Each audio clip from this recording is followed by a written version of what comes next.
On today's episode of the Bradeaux and Will Show, Will and I are going to be going over player grades for the Houston Rockets this season. So stay tuned for this one. You're not going to want to miss it.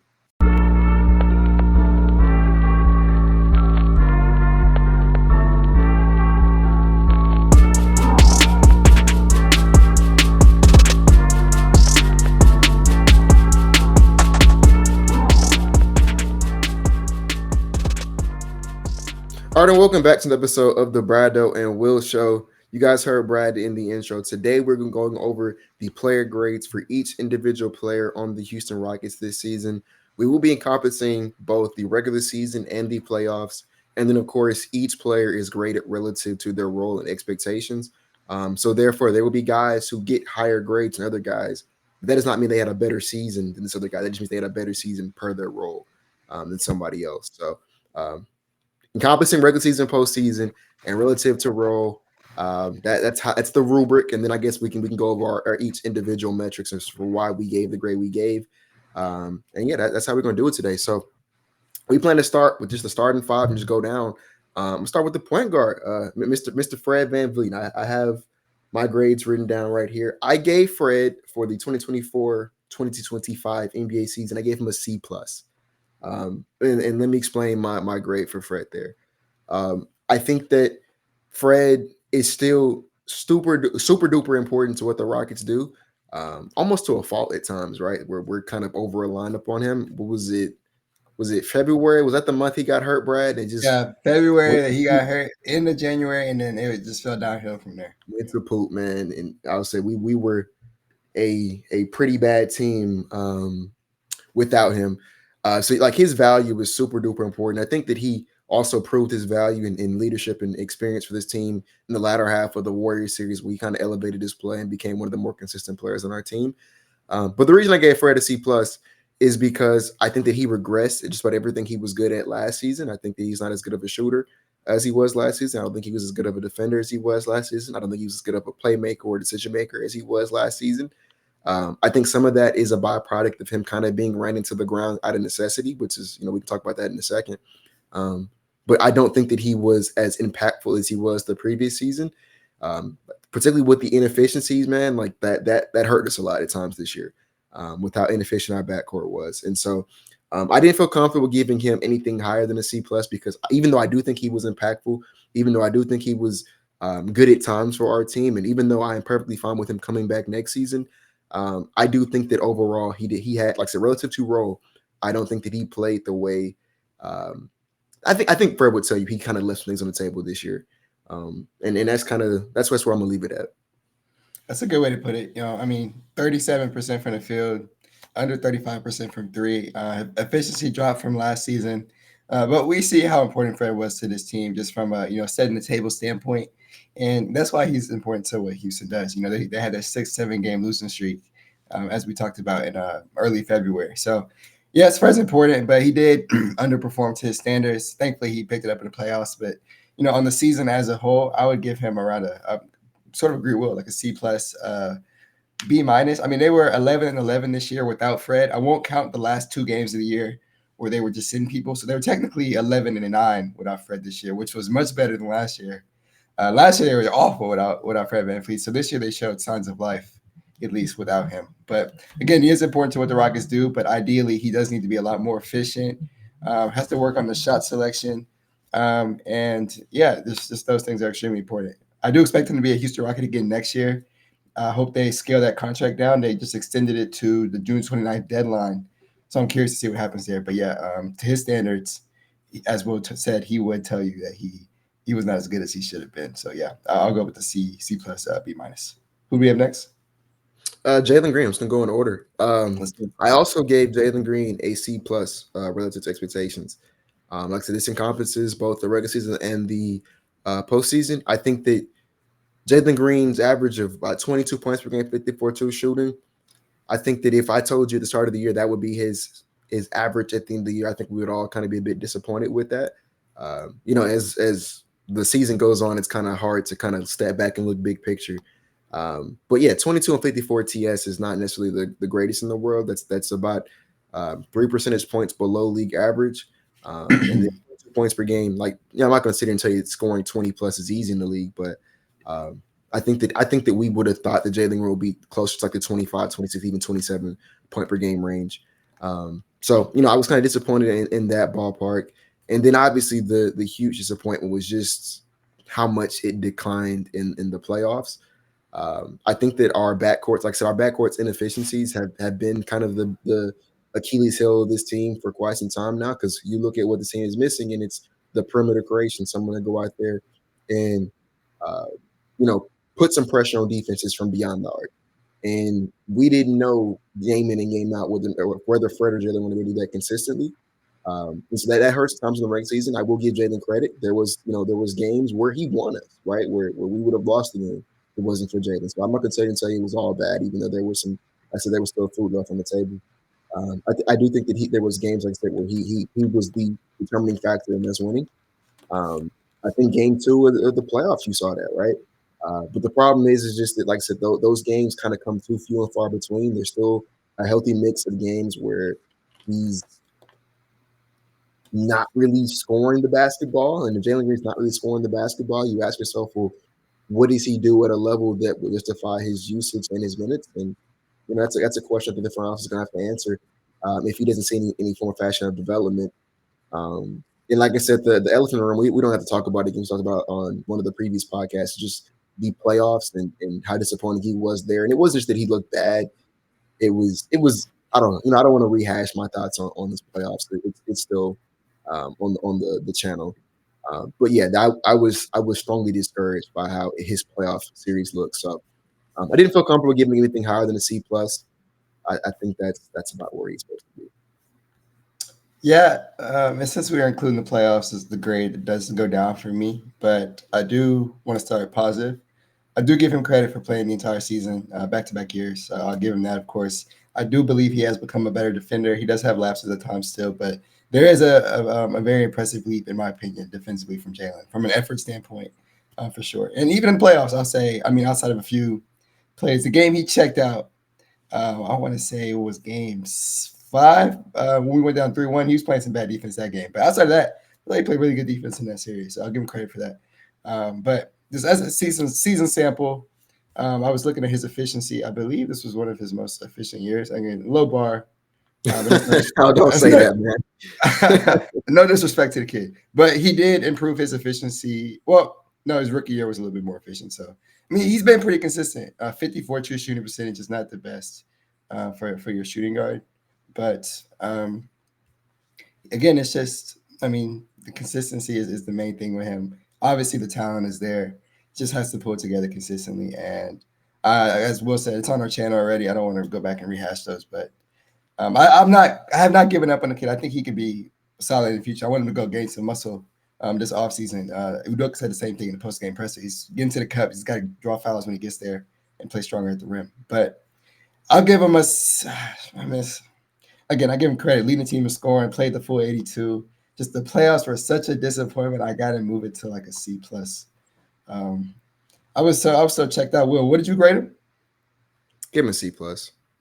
Okay, so we on the same page. Yeah, I'll probably give him a C+ too. But I want to give him in the B range just for being there every single night, improving the defense. But damn, bro, like it's got to be a little better.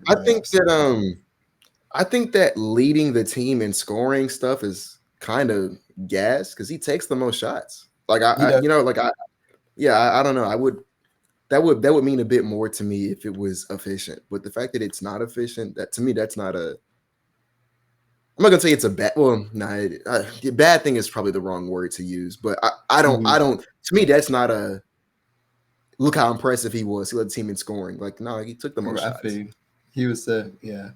I'll say this: when he's on, the Rockets are unstoppable. 14-0, 13-1 this year when he scored 30. The one game they lost, it was like a last-second shot to get 30. But when he gives you a real 30, the Rockets are unstoppable. We saw in the playoffs when he scored 38. So I just hope he can get to scoring that like that consistently. But yeah, that's the story of his career. Also, that just goes. Now we can go to the next Dillon after this. Also, that just goes to show once again how close this team is to being really good if we get some consistency either from Jalen or if you go out there and you find somebody to play that role for you. But Dillon Brooks is next for the Rockets, and I actually gave Dillon Brooks a B+. And this is coming from, I've said it a couple of times on this podcast. I did not want to sign Dillon Brooks when we first got him. I was very loud and vocal about um, I thought that was not the right fit culturally or X and O's. I didn't think he was the right fit for us. And I was like resoundingly wrong on both of those things. And I've never been more happy to be wrong about something. I don't know if I said it on the podcast before, but if Dillon Brooks somehow beats the trades this summer, I promise you I'm gonna buy his jersey next year. And I'm gonna hang it up on the wall behind me, because I have become such a big Dillon Brooks fan, compared it to where I was when we signed him. I think that Dillon Brooks is so underrated, and I think that he gets such a bad rep from people who just go off the Bleacher Report and ESPN narratives, and people who just, I think people get so enamored with young talent getting more opportunities that they overlook the fact that, like, the guy starting at our small forward position shot 40% from three on real volume in the regular season this year. Like, that is crazy. Then he also played, I'm not going to tell you he played elite defense the entire season. He did not. I think his defense actually regressed from last season in totality.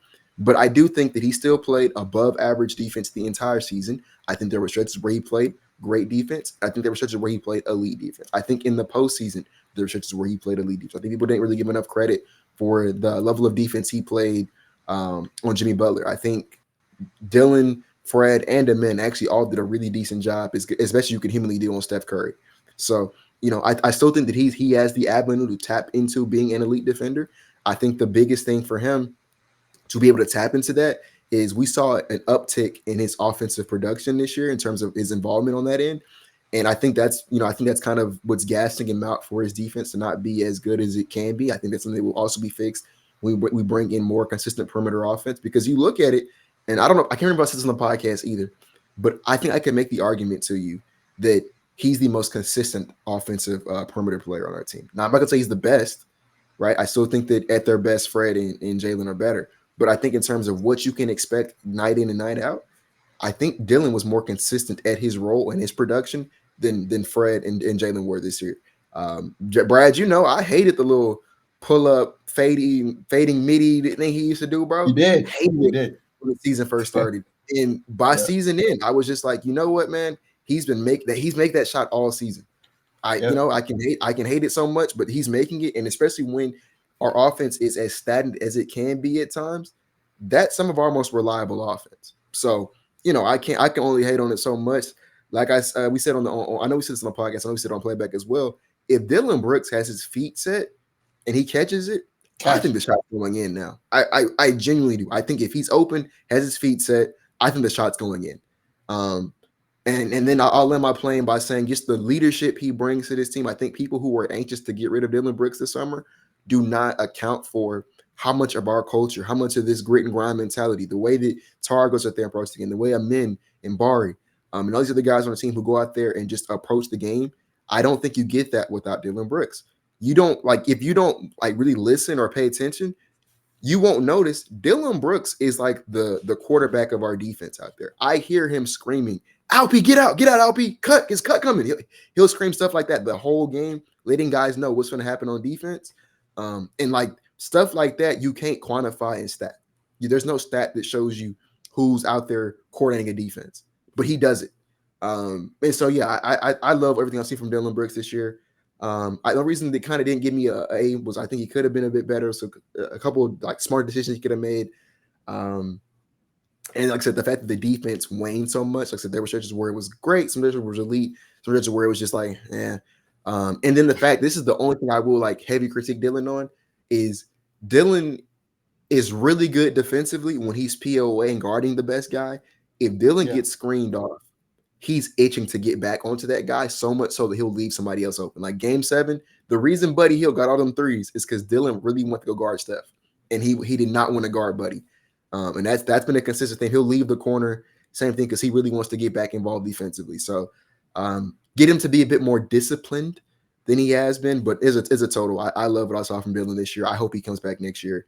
I think we take for granted the fact that we have a guy on our team who's shooting 40% from three, and it's also providing at bare minimum above average defense. But like I said, I think he has the opportunity to play great elite defense. So I think we kind of just take that for granted. So I'm gonna let my plan there.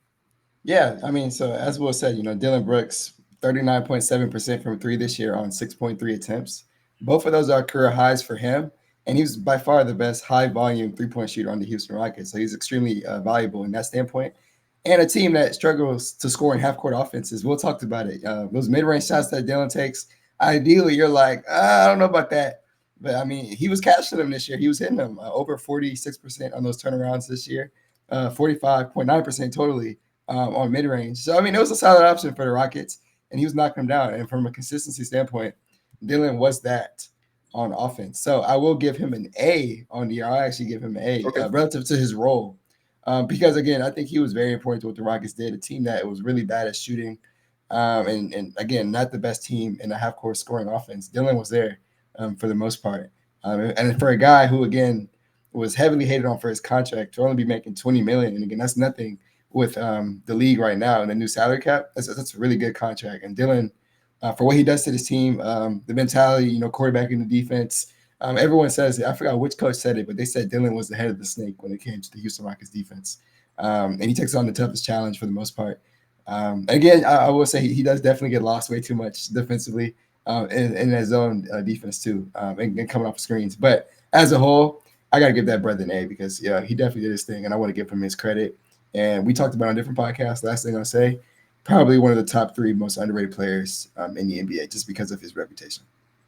Yeah, he does not get – people just look at him and see the guy who just fouls hard. He's just out there talking. Yeah, man, if you watch what Dillon Brooks does for this team, I promise he's so much better than the loudmouth, just, a nuisance out there. Like, he does so much for this team. So, I think all 30 teams in the NBA would love Dillon Brooks. Agree. But we can go to Alperen Thompson, who he will get the first, and I believe let me look at it again. I believe I only gave out 2 A's. I did. Yeah, I only gave 2 A's. And so Amin is one of the first of my 2 A's. Okay. And the reason I gave Amin the first of my 2 A's, similar to Dillon, I think that when you look at what our team was successful at this year, it was our defense and rebounding. Well, Alperen Thompson is the best defender on the team that hung its head on defense. And after Steven Adams, I could argue that he's the second best rebounder on this team. Actually, I'll throw Sengun in there as well. But after those 2 guys, I think it's either one of him or Tari, and I think I could argue that Amin is better at it than him. I think Amin also is just a phenomenal connective piece, right? We saw him all season long make high IQ reads as a connective player. We saw him operate as a screener. We saw him operate as in the dunking spot. We saw him operate as a ball handler. He took on so many different roles for this team. He was just great for us in all those capacities. The way that Ime trusted him to guard the opposing team's best perimeter player. And I'd say that for the most part this season, Alperen Thompson did a phenomenal job when he was tasked with doing so. I think that the first half of the playoffs, he was getting cooked. That second half, the way he was able to kind of just digest what happened and not make that same mistake a second time. The second half of the series, I thought he was phenomenal. I believe it game 5? Because that was our first home game back. So that's when he was game 5. Man, he plucked Steph by 3 different times. You know what I'm saying? Like, he was all over the place defensively. I thought he clamped Steph up that the last regular season game we played the Warriors this year. I thought he did a great job on Luka Doncic when we played the Mavericks when Luka was in Dallas. I thought he did a good job then. I thought he did a good job on Jalen Brunson. I thought he did a good job on Anthony Edwards. There was a Halliburton I thought he did a pretty good job on. I'm trying to think of all of the guys out there. SGA, I thought he did a good job on all of these guys this year. They were, he challenged them and forced them to make tough shots. And you may not always stop a guy, but just, making them have to work for their bucket. Alperen Thompson did that. And then we also saw his creation bag expand this year. Like I said, he did operate a lot as a screener and roller and, the dunker spot. But there was a lot of times this year where he was the ball handler. And we saw him make really great reads with the ball in his hands. We saw him get downhill a lot. I think that while Alperen Thompson's jumper still is not, it's not good or great, I'll tell you that it's a lot better than what I thought it was going to be at this point in time. Brad, I'll say you remember that time we were watching that video of him working out at OTE, and we were keep that up. This can't see the light of day. I'm like, this is bad. So like, and that was just spring. It was this time 2 years ago. Yeah, so like, if you fast forward 2 years later from that video to where it is right now, the touch is so much better. The form, even though it's not perfect, the form still looks so much better. He's expanding his range. And what I love about him is he's not afraid to pull a midi. He's not afraid to pull a three. He'll take him. Somewhat to a fault at times, right? There was a couple times with the playoffs where I'm like, yeah, probably could have got a better look there, man. But grand scheme, I am glad that he's comfortable and looking to take those shots, because those type of shots, that when he starts making them, that opens up his game entirely. And so, yeah, I love. I'm not gonna say he had the best season. I think he was the second best Rocket this year. I think Sengun was better. We'll talk about him next. I think Sengun had the better season, but I think relative to role, I don't think no one did a better job relative to role than Amin Thompson did, and I expect big things from him next year. I think he, with the way that we're progressing, or the way I think he's gonna progress this summer, calling it now. I think he's gonna be an all-star. I think he's gonna be on that all-star team next year. So yeah, I'm gonna give him an A. I'm over here smiling because I just pulled up his stats as a starter, and this is really crazy to look back at. Only 42 games this year as a starter, but he averaged 16 points, 9.2 rebounds, 4.9 assists. He averaged 1.7 block or steals and 1.6 blocks. And real quick, Brad, he's doing this without a consistent handle or a jump shot. Exactly. Like, so just imagine what's going to happen when he works on both those things this summer, which we know he's going to do. I think he's going to be awesome. Yeah, I 100% agree. And keep in mind, he was the most efficient player on the Rockets this year. Had a 60.2 true shooting percentage. Relative to role, I got to give the brother an A+. That he balled this year. I'm proud with that. Yeah, he's not a perfect player by any means at this point in time. But man, he's got one of the best contracts in the NBA right now, top 3 for sure. And we haven't even talked about, this is a first team all defender. They haven't announced it yet, but he will be on that first team. What he does for this Houston Rockets team is huge. He stepped up in a major way when Jabari Smith Jr. went down in early January with that hand fracture. And he literally, as I just pointed out with those starter numbers, he came in and played to the point where Ime Udoka, who is as stubborn as it comes, was not going to take him out of that starting lineup because that's how good he played. So I'm excited to have him in long term. I wanted to speak on the shooting. I wish I had those numbers put up. I don't. Caught me slipping at the moment. But you were talking about the matchups with the stars, and I did pull that up. And I'll just name off a few. Like Anthony Edwards, 6 for 18 when guarded by men. John Morant, 6 for 18. Donovan Mitchell. Rikers. I remember that game. Yes, blocked them on a number of occasions. Yeah, I remember that. Yeah, we'll talk about Donovan Mitchell, who's been going off in these playoffs. 2 for 11 against men this year. Jamal Murray, 3 for 9. I can go down the list. De'Aaron Fox, 2 for 8. Steph, during the regular season, 2 for 8. And 11 for 27 in the series against the Rockets, which is still 41%. Again, Steph, it's hard to be a Steph Curry stopper, and I wouldn't say he is a Steph Curry stopper, but he played as good of defense you could see on Stephen Curry, and Steph admitted after the series. So, again, I can keep naming off names, 2-7 for Dame, but this just to show he's really like that on defense, and as a whole, the stat line, the stat sheet is crazy anytime you watch him in Thompson. So I gotta give that kid A+. He's gonna be a top 25 player next year, if not better. I think so. I really do.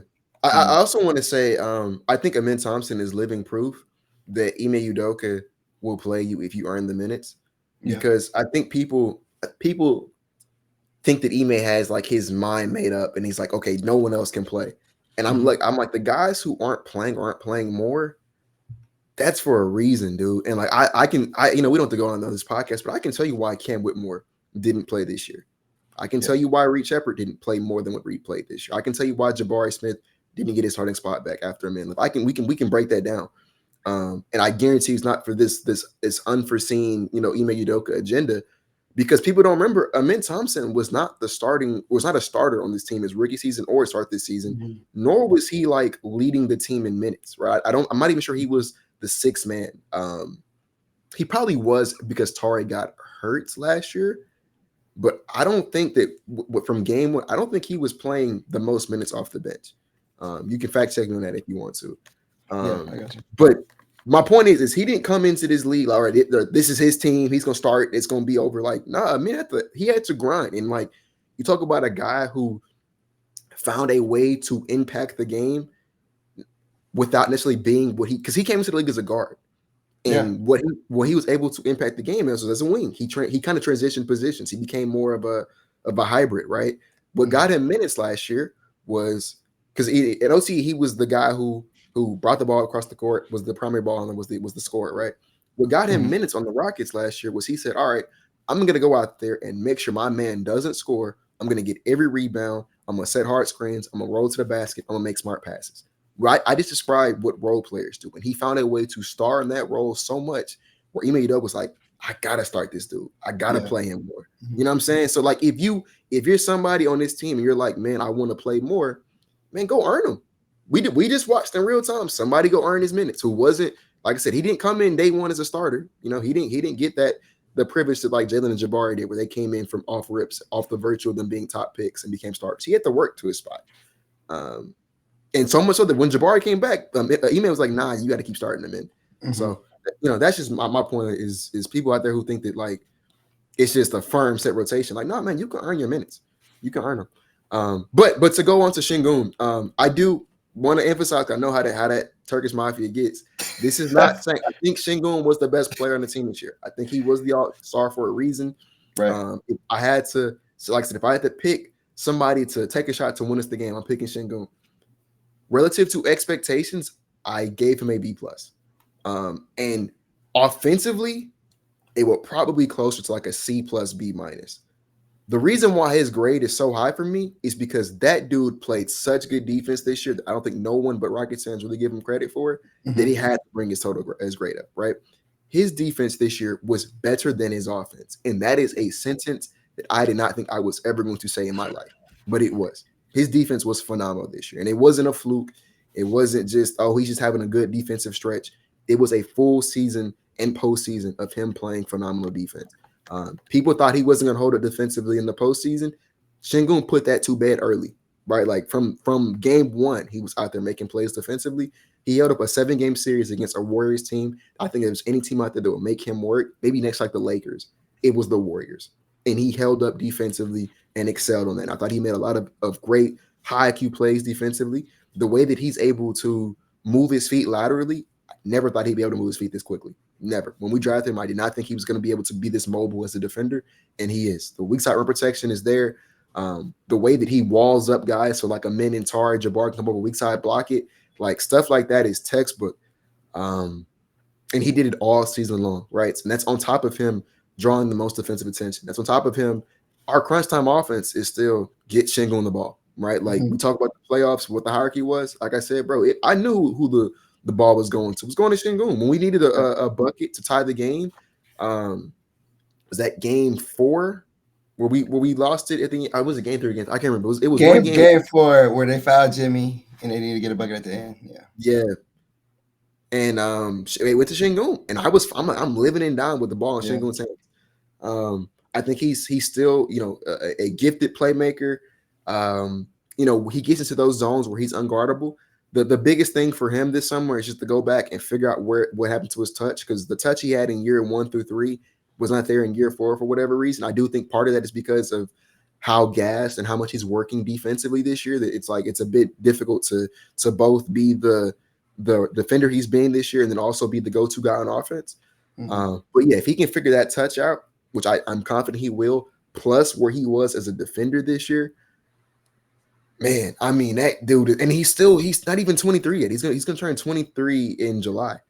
So he still has another 2-3 years of like development before he reaches his peak. He's gonna be a problem, man. I really do. I really think that we as a community have to go ahead and get on board with the fact this guy's gonna be a problem. And I'm super proud of the way he played defense this year. I'm super proud of the way he composed himself. Like I said, just get the touch and the floater back, the focus around at the rim. Get that back, and I would have gladly given him like an A. But because of how much the offense took a regression this year, I couldn't give him a. I had to give him a B+. Yeah, I'm not mad at you for that grade, and I like how you prefaced it. Like, y'all don't get mad at me now. But I will say they got mad at me last year when I said I thought Fred was MVP, and they was like, oh, how did you? It was the same thing. So. I feel you. I think I remember last year we had Fred and Ime as MVP. But I'll say this. Yeah, Sengun definitely, he did have an offensive regression. With that being said, I'd still give him an A-. Just the improvements on defense were so eye-popping to me. It was especially in the playoffs. Like what he did against Golden State was so impressive, and he proved that. I said it on a previous podcast, but I'll say it again. Like he proved that he can be one of the guys that anchor your defense in the playoffs, and he's not going to get played off the floor. And that's what I just saw in that 7-game series. And huge applaud to him for that. And at his worst, like offensively, again, 54.5 true shooting percentage, which is damn near the exact same that Jalen Green had this year. So if you're gonna get mad at Jalen's efficiency, I mean, you gotta look at Sengun too. It was right there neck and neck. So I do think Sengun is a much better offensive player than what we saw this year. But from what I've seen, like his numbers, he's literally a 19 or 20, 10 and 5 guy. And that's at his worst. Like in a bad offensive year, no jump shot, floater is off, touch is not there at the rim. He's literally still 20, 10 and 5. He's getting fouled at will. The free throws have to improve. I still think he can improve that. It's all mental right there. But man, like again, like I think the kid's gonna be special. This is at his worst, I think, when he's the go-to guy, 20-10-5. Like the offense is gonna get much better. And in the playoffs, again, last thing I'll say, 20-10-5 in that series against Golden State. Jokic is the only other center to do that in his first playoff appearance. So I gotta give him his credit. I'll give him an A-. He was an all-star, third youngest all-star in Houston Rockets history. So it would feel bad for me to not give him at least an A. So yeah, I'll give him an A-, and I expect that efficiency to get back to normal next season. He said he was going to lock in there. Next up, I have Tari Eason, and Okay. I gave him a B+. Okay. I think that Tari, because of how the season kind of progressed, I think people forget how good he was to start the season. Right, because it's a long season, long playoffs, right? So you kind of don't remember everything. But I remember how good Tari Eason was when the season started, right? Where him and me were coming off the bench, just absolutely terrorizing opposing teams' offenses. I remember the game where he by himself willed us back on the defensive end against the Warriors down 30. I see the rebounding effort. I see the defense. I see the event creation and how he's able to cause havoc on defense. We get out in transition a lot of times because of what Tari Eason does on the defensive end. And then I don't know what the stats say about Tari at the rim, but I do remember there's a couple of times this year where it was no. Oh, okay. He made it. Like it was a bunch of those moments this year. So, like I said, this is relative to role. I think Tari Eason played his role phenomenally this year. I think he could have played a bit more. And then in terms of what he needs to do to improve, focus, like it's honestly, it's focus, right? Like he has to stop getting into that I'm just going to run down the court full speed with the ball in my hands mode. And what happens when I get there is what happens, right? Sometimes it's okay to slow down, get it to the guard, get it back. There was a possession, I can't remember what game it was, but it was a possession where he had the ball in transition. He kind of ran on the court. Mm-hmm. He gave the ball up and then got it back and scored. And I was like, if I'm the coaching staff, all Tari Eason is watching for this week is that play. I'm just going to make him watch over and over again. This is what happens when you get the ball up in transition. Just keep running. It'll still find you. Mm-hmm. So just focus on that and then continue to improve as a shooter. Those are things that it's gonna separate him from the players and his tier is his ability to space the floor and be a consistent knockdown threat out there. I think that's something that's going to get him a lot of minutes, especially on this team that's going to be built around him in Thompson. Alperen Sengun is going to need spacing. If he can go out there and prove himself as a consistent shooter, and keep building on what he's been building upon, I think that Tari Eason, I already think he has a really long career ahead of him. I think he has like he can be truly special at his role. If he continues to lock in on that department. So I gave Tari a B+. I'll say this to I'm not mad that great at all. I'm really close to a B+. I'll also give him probably I'll go half a grade up. I'll give him an A-, and this is why. On the season, Tari was elite at defensive playmaking.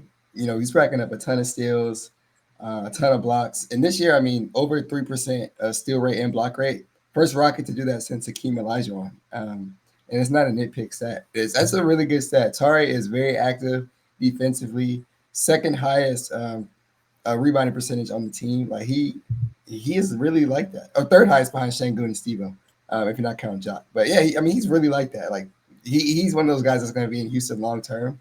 And when he was starting for the Rockets, they had a stretch where they ran off 12 straight wins when Tari Eason was starting. He was putting up good numbers in those games. In fact, I have it pulled up. He's averaging 15 points, 7 rebounds, two steals, and 1.3 blocks as a starter. So, I mean, that's a guy that's really good, and he just turned 24 yesterday. So happy belated to him.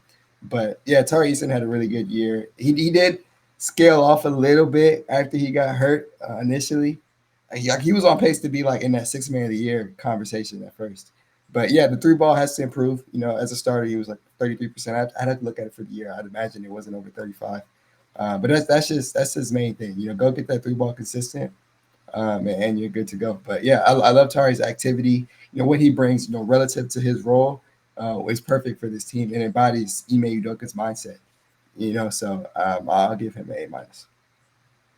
I gave Jabari Smith, and this might disappoint some people. I gave Jabari Smith a B minus this year. One, I expected a bit more from him. Actually, let me start negative. I'll start with the positives because I don't want to. I still think in the grand scheme, I think Jabari is really good for us this year. Go ahead. 12.7 rebounds, almost a block, and then I love the way that he was able to embrace the new role, right? Because it's somebody who came in through his first 2.5 years in the league. He's a starter, right? So you go from starting every game of your career to getting hurt. Now you're like. Now, I won't even say he was a six man. He was a bit lower. Like I think you saw when the men got hurt, Tari was one who started. So it was no longer like it wasn't like he was second string power forward. He was like third string at that point. But he still embraced the role, didn't complain about it, didn't pout about it, still went out there and played his best basketball he was capable of. And then on top of it, in the playoffs, I think me and Brad both agree on this. I think from game one, he was the only guy who consistently showed up every single game.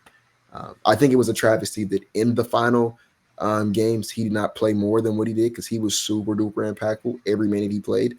As a matter of fact, the only thing I can think of, I'm like, Barry, you kind of messed up there, was a possession where he had Steph to like an awkward post fadeaway in the corner. That's like the only play I can think of where I was like, all right, what's going on, Barry? Like I think outside of that, he was phenomenal in the playoffs on both ends, offensively, defensively, grabbing rebounds. We saw him inserted into the lineup as like a small forward at times. With Sengun and Steven Adams, and he found a way to thrive in those lineups. So, I want to make sure I give Barry credit. But the reason I did not give him anything higher than a B minus is because I was a little disappointed with the fact that he hasn't become that shooter that we kind of thought we were getting, right? He shot 35% from three this year. And I think if I would have told you when we drafted him that in year three he'd shoot 35% from three, I think you would be like, well, nah, he's going to be like 39, 40% from three, right? Coming out of Auburn. So we didn't really get that. And then I think that Amin's a better defender. I think Dillon's a better defender. I think Tari's a better defender. And I'm not going to lie, I'm getting close to saying Sengun's a better defender because just how good Sengun is, at least consistently, right? I think Jabari's had some insane highs on defense, but in terms of consistency night in and night out, I think I would say Amin, Dillon, and Tari are better defensively than Jabari. And the same thing there. I think if I would have told you that when we drafted him, he would end up being like the third or fourth best defender, I think you would call me crazy for saying that. But here we are 3 years later, and I think Amin, Tari, and Dillon are arguably better. So I want to see more from him from a shooter standpoint and from a defensive standpoint. And I think that will be the difference between me giving him the B minus and like up to like a B plus, maybe even a A minus. But because I didn't see those improvements on that end, I do have to give him a B minus. I'll say this, and man, I didn't know these numbers until I just looked it up. But man, Jabari Smith off the bench, the Rockets were 15-3 when he came off the bench this year, and he played really well, like 13 points a game. He was shooting 37% from three on 5 attempts a night. He averaged 7.7 rebounds off the bench, and they had, most importantly, his plus minus was at 8.5. Per game coming off the bench. So I got to give him credit for, again, he got injured, lost his starting role to the men, and he was still extremely productive. He told coach, like, hey, I don't care where y'all put me, I'm just going to go out there and ball. Like, that's what I do. And he definitely showed that on the stat sheet. So I got to give him huge credit for that. But yeah, as a whole, and I will say this, relative to role is different than kind of relative to the expectations of a third overall pick, because I don't think he's playing to the level of a third overall pick. I'll say that right now. But relative to his role on the Houston Rockets, I will say I'd give him probably a B, probably closer. Yeah, probably a B, I would say. Because most importantly, Barry, I may lead towards a B plus, and I'll say this. When he was starting, the Rockets were consistently a top 5 defense in the NBA. They were a top 5 rebounding team in the NBA. And as soon as he got hurt, and again, I talked about this on pod, they fell to like the 27th rebounding team in the league in the span that he got hurt. And the defense was probably around 19-ish as well. So there's a huge drop off. And Will had mentioned it. He's probably like the fourth, fifth best defender on the team. I'll give him fourth, but he's extremely important to what the Rockets do, especially archetype wise. Like he fits perfectly next to Alperen Sengun and the rest of the guys. Again, he's the floor spacer, but he does need to hit those threes at a high rate. 34% now on his career, and as Will said, if they told you that Barr would be shooting 34% during his career, and coming out of Auburn, they'd be like, "What the hell? There's no way that's true." But this year as a whole, we're talking about this year, 35.4%. That does have to increase, but I love what the kid did in the playoffs, which is why I'm also scaling my grade up to a B plus. He looked like the most playoff ready player that we saw. I mean, he wasn't scared of the moment. He was poised. He came out there was the most efficient player on the team. He had the highest 3-point percentage. He's playing good defense in the playoffs. Outside of a few times he got broke off by Steph, I'll give him. I won't even blame him for that. That's Steph. But I'll give him a B plus just because he played the best playoff series that anybody played on the Houston Rockets, in my opinion. And I'd like to see him get more minutes. But yeah, Barry again, impressive to come off the bench this year. When the Rockets were 15-3 again in that span. And he was productive for the Houston Rockets off the bench in the playoffs when it matters the most. So I'll scale him up to a B plus. Maybe I'm being nice on my grades, but I gotta give him credit for what he did. I'm gonna give out my second A, my second or the second of two. I only gave out 2 A's. Steven Adams. Yeah.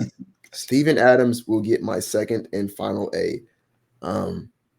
I think Steven Adams, relative to role expectations, I really might be lowballing him here. He might need to get an A plus, right? Like with how good he's been. I struggle to give out A pluses. I feel like you got to be like perfect to get an A plus, but I think he was as close as you can get. There was a tier between A and A plus. I would give that to Steven Adams. Okay. And that's because, like I said, relative to role expectations, I don't think anybody saw Steven Adams being except for the Steven Adams fan account on Twitter. He's a great follow. I think maybe no one outside of him saw Steven Adams becoming as important to the Rockets offense and defense as he was, right? You can maybe argue defense, we kind of saw that coming. Did not see him becoming as vital offensively as he became. Because, like I said, make no mistake, our offense, especially in that second half of the season, poop. Right, it was bad, and the only reason we were able to stay afloat through those games where our offense was really, really bad in the half court set was because there was a 50% chance if Steven Adams was on the court, we're going to get an offensive rebound, and it's a lot easier to score when you're getting 2 or 3 chances at it than if you're just going one and done every single time. And that is 100% Steven Adams, right? He has a unnatural knack for just the ball just teleporting into his hands off the glass. It doesn't make sense. He's also like unreasonably good at like the seal-off Gortat screen thing, right? Like for some reason, he's just super good at that. He's super strong, super skilled at it. I think that is a skill. And that's one of the ways that like Sengun and men specifically, they've been beneficiaries of that. They've been able to get to the rim and finish there because the help defense is getting sealed off by Steven Adams. And he just knows when to do it, right? Like those, just to know within the flow of the game, the flow of the possession, when to seal off the defender is crazy. The screening, amazing. He's probably, I think he's the best screener in the league, man. He's phenomenal at that end. The touch, like he could be a bit more of a consistent scorer, but like I said, I don't, for what he's giving you 15, 20 minutes a night. Mm-hmm. For as much as he's playing, he's doing his job. And then you talk about what he did in the playoffs, right? He had to scale up in the playoffs. We were playing this guy. He was pretty much our 6th man, honestly. Yeah, he was. He was. Yeah. And, at his age, did not see that coming. Did not think that he was going to be able to play the minutes that he played. But even though he was scaling up, I still think his production was still there. I still think he was super duper impactful in each of the games he played. And I don't think it's a coincidence that some of our highest, plus minus lineups include Steven Adams. I don't think it's a coincidence. Like the highest, 2-3 man duos and trios include Steven Adams. I don't think that's a coincidence. I think that's definitely a reflection of how impactful he's been on both ends of the court for the Rockets this year. So, like I said, for that reason, I have to give him an A. And I like I said, I'm flirting with an A plus. I hope he comes back. Like if Steven Adams does not come back next season, I actually might cry because he's just too good to let walk this summer. I'm gonna buy some time while I look up this set and ask you a question, Will. Like, what? How much are you Okay. paying Steve-O this year? Because I'm worried he might actually command 20 plus, and the Rockets are probably gonna need to match that. Like, what are you thinking about that? So the thing is I don't know if any of the teams that would have the desire to give Steven Adams 20 plus Mm-hmm. have the The money the, to do Lake, it. the Lakers do they have the money too? I don't think the Lakers have enough money to offer him 20 mil. I think Okay. they can only offer him the MLE. And I think I'm not a capologist, but I want to say Right. their MLE isn't as big as ours for what we can offer. I think of the contenders, we can offer Steven Adams the most money. Mm-hmm. But like I said, I don't know how that all that works. That's definitely like above my pay grade. Mm-hmm. I'll say this: I am very comfortable giving him a 2-year, $30 million extension. Very comfortable, Yeah. very comfortable with that, and I think he's earned it. Um, One thing we talked about with Steven Adams fan account was because I was asking earlier this year. I was like, how long do we think Steven Adams can do this? And he's like, I think he can still keep going. So Yeah. I have no problem paying that guy 15 million a year. I think he's worth it. Yeah. So I'll say this: he had the highest offensive rebounding percentage in NBA history this year, like Yep. over 22%. It speaks volumes to how impactful he was. And the Steven Adams fan account, I'll give him a shout out because I got a ton of stats from him this year. He even said it like, this is the best Steve-O has looked in a number of ways. Like, it looked like the best version of Steve-O, like on the boards, just in general. Like, he looked insane and unreal. You can't even describe it. And the second he was able to pop off for the Rockets was when the double big lineup was invented. They didn't start using it until they were getting kind of smacked around by the Pacers, and Ime was like, to the hell with this. Let's throw Steve-O and Sengun out there. And then from there, they consistently used this. This lineup had a 31.6 net rating. If anyone knows what net rating is, they were outscoring their opponents by 31.6%. 31.6 points per 100 possessions. Like that is it's unreal. It is an unreal number. And it was a very impactful against the Warriors as well in the playoffs. And a huge part of it is Steven Adams. Like his impact is unreal.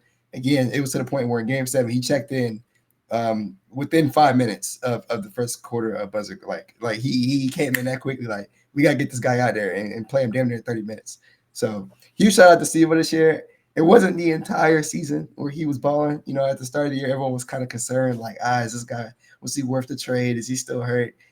He can't even jump over a credit card, I think people were saying. But I think I give him probably an A, close to an A plus, just because of how amazing he was. The Rockets probably don't finish as the 2 seed. They don't. They don't finish as the 2 seed with Steve. When they probably don't win 2 games against the Warriors without Steven Adams. So I hope they can resign the guy. I love him. I hope he can stay in Houston forever.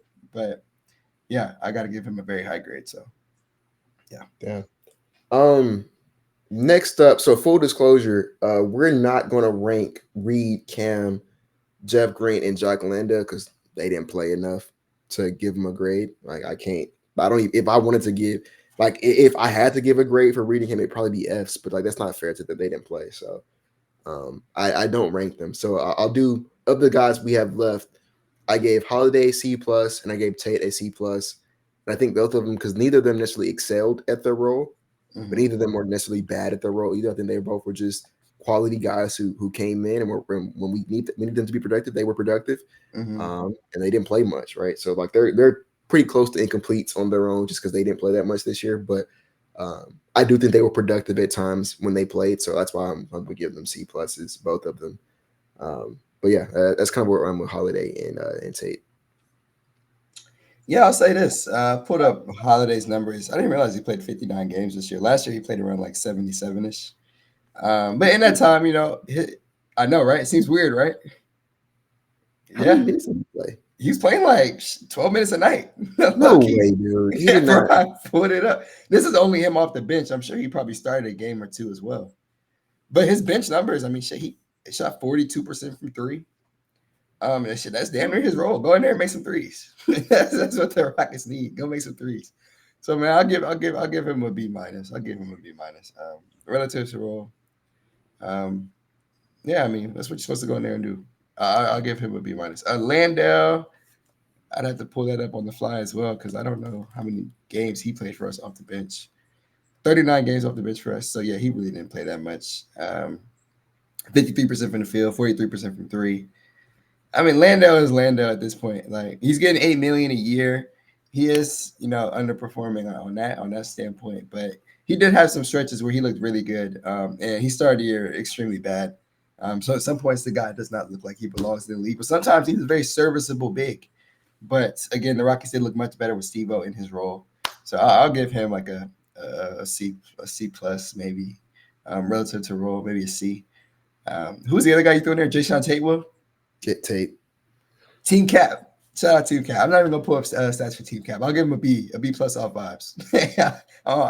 Team Cap's my guy. Defense will come in there and get a bunch of stops. He's not a guy who don't go out there and fill up the stat sheet by any means, but I do love his impact relative to his role. This is an undrafted guy, very good for the culture. So I'll give him a B plus. Huge respect to Jason. Yeah. So I think that'll do it. There's nobody else to grade on the team. I'll give Ime. We'll grade Ime. We'll say Ime gotta give him an A. I give him A minus. Give him A minus. I think Ime was great. Had some areas of improvement, particularly on the offensive end. But I think overall, you don't see the season that we saw this year. You don't see the growth from the players we saw this year without the coach that we have. And so I'm gonna give Ime an A minus. But yeah, that's it for me. This episode, bro. I guess I'll let you grade Ime. You can close us out. I'll give Ime Coach of the Year finalist. I'll give him an A. Huge part of what the Houston Rockets do. Again, not the perfect coach, but very, very good at what he does, and that's just my opinion. The Rockets don't have this, top 5 defense without him. He's instilled a lot of, great, things for this Rockets team and these Rockets players, this young core. So I really like what he does, and I hope they can keep him long term as well. So I'll give him an A. 2 other quick things. Well, did you realize Tate played 50 games this year? It seems like he played like 20. I googled it. Yeah, I mean, that's crazy. So how many games did Reed play? Because I looked at it. Reed played 50 plus also. Crazy enough. He played 49 off the bench. So he started a few. He played 50 plus. I'll say that. That must have included blowouts. I mean, obviously it did, but because I just don't remember in terms of rotation. I don't remember those guys playing that much. So yeah, I didn't comment on Reed or Cam, but shit, relative to third overall pick again, Reed was very bad relative to the third overall pick. But we knew coming in, it wasn't the best draft class. But again, there's no excuse to also shoot 32% from the field, under 30% from 3 as one of the best 3-point shooting prospects of all time. Coming out of Kentucky, he was that. But I am a Reed Shepherd guy. I have a lot of Reed Shepherd stock. We've talked about this with Vanessa on pod. Like, I think Reed's going to be perfectly fine. Yeah, I think he'll be fine. I won't go too deep into that. And Cam Whitmore, he just has to earn his minutes. I'll just give him incomplete as well. But that's all I got in this episode. Again, Rockets, they're only going to get better. 52 wins, very young team. So, yeah, that's all I got. So, how many A's do we have as a whole? I probably gave out like 4. I was being generous. I wanted to be generous because we had a good season. 50 wins, young team. They beat all the expectations. So, yeah, that's all I got. Lottery is, I guess it's today when you guys see this. Yeah. We'll be in playback watching the lottery, and then we'll have a podcast breaking down the results of the lottery for y'all probably tomorrow. So, y'all stay tuned for that. But yeah, if y'all made it to the episode, thank y'all for watching as always, and we'll be back soon, very soon with an episode of the Bradeaux Show.